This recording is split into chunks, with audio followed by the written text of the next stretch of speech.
Hi, I'm John Pickens. Mr. John, my friends call me. Welcome to another session of reading when you can't get into the school building.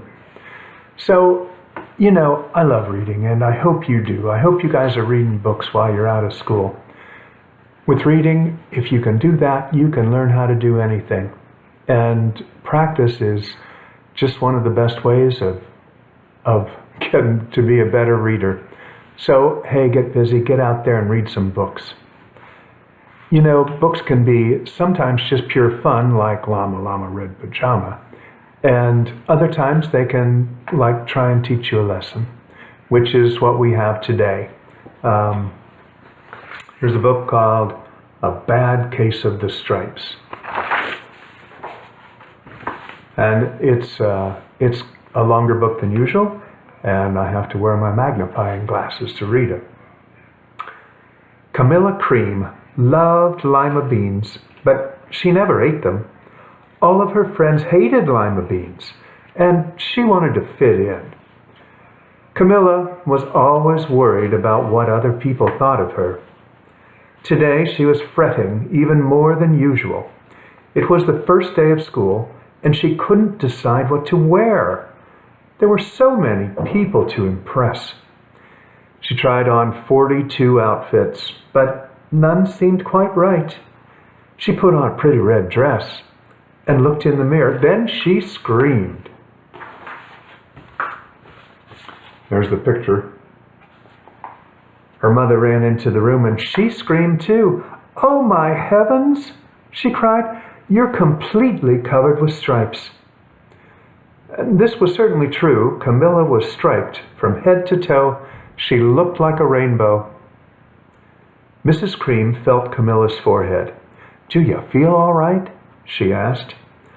"I feel fine," Camilla answered, "but just look at me." "You get back in bed this instant," her mother ordered. "You're not going to school today." Camilla was relieved. She didn't want to miss the first day of school, but she was afraid of what the other kids would say. She had no idea what to wear with those crazy stripes.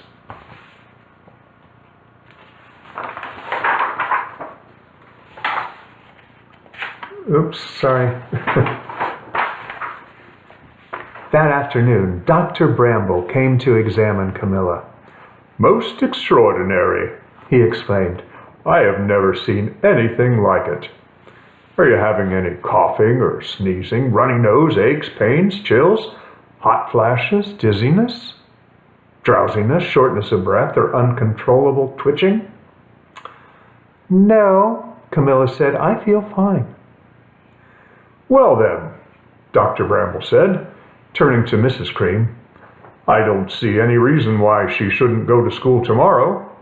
Here's some ointment that should help clear up those stripes in a few days. If it doesn't, you know where to reach me." And off he went. The next day was a disaster. Everyone at school laughed at Camilla. They called her Camilla Crayon and Night of the Living Lollipop. She tried her best to act as if everything were normal, but when the class said the Pledge of Allegiance, her stripes turned red, white, and blue, and she broke out in stars. There's a picture of her. Pretty cool, huh?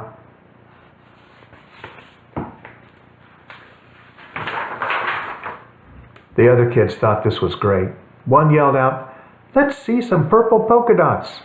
And sure enough, Camilla turned all purple polka dotty. Someone else shouted, "Checkerboard!" And a pattern of squares covered her skin. Soon everyone was calling out different shapes and colors, and poor Camilla was changing faster than you can change the channels on a TV. That night, Mr. Harms, the school principal, called. "I'm sorry, Mrs. Cream," he said. "I'm going to have to ask you to keep Camilla home from school. She's just too much of a distraction, and I've been getting calls from other parents. They're afraid those stripes might be contagious." Camilla was so embarrassed. She couldn't believe that 2 days ago everyone liked her. Now nobody wanted to be in the same room with her. Her father tried to make her feel better. "Is there anything I can get you, sweetheart?" he asked. No thank you," sighed Camilla. What she really wanted was a nice plate of lima beans. But she'd been laughed at enough for one day. You remember that Camilla really liked lima beans, but she wouldn't eat them because that would make her different from most people. So, what do you think's going to happen in this story? Camilla will be striped forever? I'm guessing not. Well, let's see. Dr. Bramble mumbled when Mr. Cream phoned the next day. "I'd better bring in the specialists. We'll be right over." About an hour later, Dr. Bumble arrived with 4 people in long white coats. He introduced them to the Creams. "This is Dr. Grop, Dr. Sponge, Dr. Cricket, and Dr. Young." Then the specialists went to work on Camilla. They squeezed and jabbed, tapped and tested. It was very uncomfortable. "Well, it's not the mumps," concluded Dr. Grop. "Or the measles," said Dr. Sponge. "Definitely not the chicken pox," put in Dr. Cricket. "Or sunburn," said Dr. Young. "Try these," said the specialists. They each handed her a bottle filled with different colored pills. "Take one before bed." Then they filed out the front door. That night, Camilla took her medicine. It was awful. When she woke up the next morning, she didn't feel any different. But when she got dressed, her clothes didn't quite fit right. She looked in the mirror, and there staring back at her was a giant multicolored pill with her face on it. That's a pretty good picture.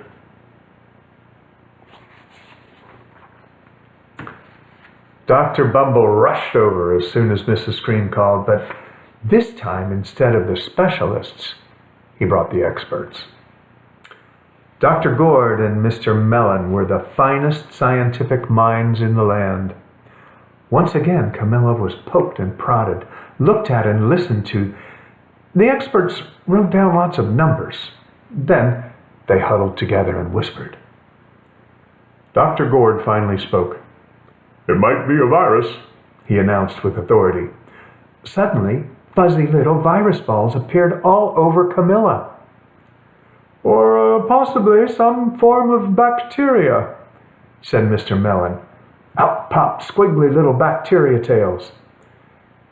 "Or it could be a fungus," added Dr. Gord. Instantly, Camilla was covered with different colored fungus blotches.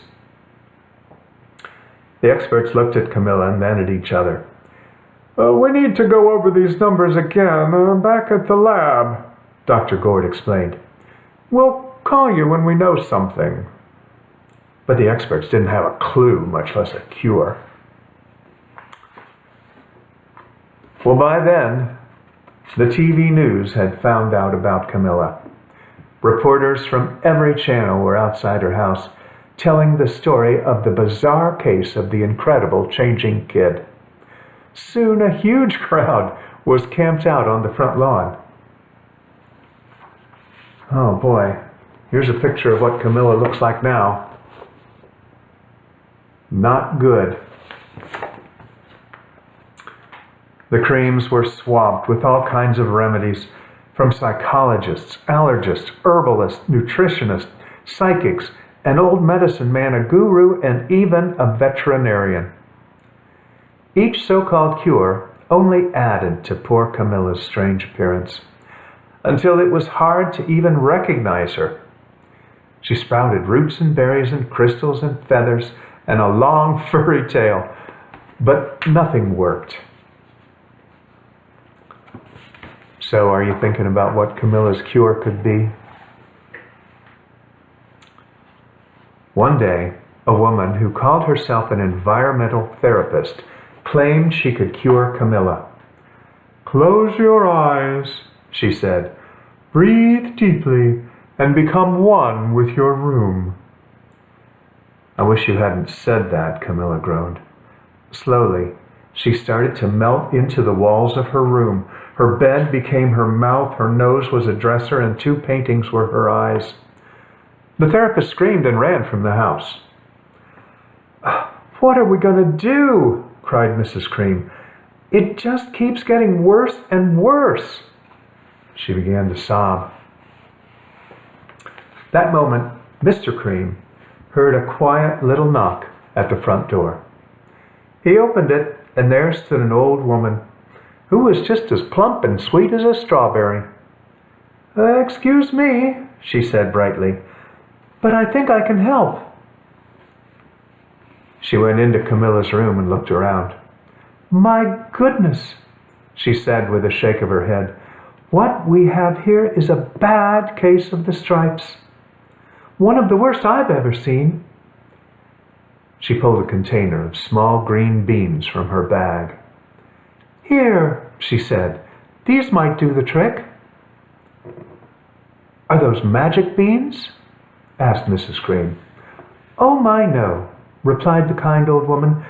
"There's no such thing. These are just plain old lima beans. I bet you'd like some, wouldn't you?" she asked Camilla. Camilla, she wanted a whole big heaping plate full of lima beans more than just about anything, but she was still afraid to admit it. "Yuck," she said. "No one likes lima beans, especially me." "Oh dear," the old woman said sadly. "I guess I was wrong about you." She put the beans back in her bag and started toward the door. Camilla watched the old woman walk away. Oh, those beans would taste so good. And being laughed at for eating them was really nothing compared to what she'd been going through. She finally couldn't stand it. "Wait," she cried. "The truth is, I really love lima beans." "I thought so," the old woman said with a smile. She took a handful of beans and popped them into Camilla's mouth. "Mmm," said Camilla. Suddenly the branches, feathers, and squiggly tails began to disappear. Then the whole room swirled around, and when it stopped, there stood Camilla, and everything was back to normal. "I'm cured," she shouted. "Yes," said the old woman. "I knew the real you was in there somewhere." She patted Camilla on the head, and then she went outside and vanished into the crowd. Afterward, Camilla wasn't quite the same. Some of the kids at school said she was weird, but she didn't care a bit. She ate all the lima beans she wanted, and she never had even a touch of the stripes again. Okay, that's the book. So you get the idea that Camilla, just by being herself, becomes the person that she really wanted to be. And maybe you can do that too. Well, thanks. I hope you enjoyed it. We'll see you next time.